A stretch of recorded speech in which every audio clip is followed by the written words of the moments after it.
મેં મારા ભાઈની માનતા રાખી હતી, એણે મને ચેલેન્જ આપી હતી કે મારી મમ્મી અને મારા ભાભી બે જણા એને દારૂ છોડાવવા માટે મેમદાવાદ ગયા હતા ભુવા જોડે. મોરસ મંત્રાઈને લાયા, એક વાર પીવડાઈ, બીજી વાર એને ખબર પડી ગઈ માડી, તો એ એને ઘરમાં ઝઘડા બધું બહુ કરતો હતો. તો પછી મેં એને કીધું, મેં માનતા રાખી માડી તમારી કે હું તારી દારૂ છોડાઈશ. તેણે મને ચેલેન્જ આપી કે કોઈ ભૂવો એવો નહીં કે કોઈ માતાજી એવી નહીં કે મને દારૂ છોડાઈ શકે. એણે મને હાથમાં તાલી આપી અને કીધું કે માં હવે હું મેં તારા પર છોડ્યું છે, જે કરું એ તું કરું માં. તો હું 12મા મહિનાથી અહીં આવું છું, રવિવાર ભરું છું. 11મા રવિવારે એને હાજર કર્યો માડી.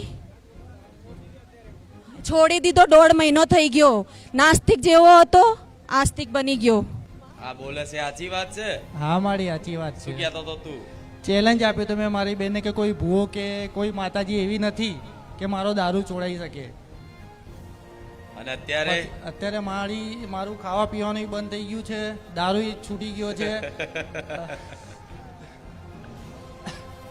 1.5 મહિનો થયો છે, 1.5 મહિનો થયો છે, કશું જ નહીં અડતો.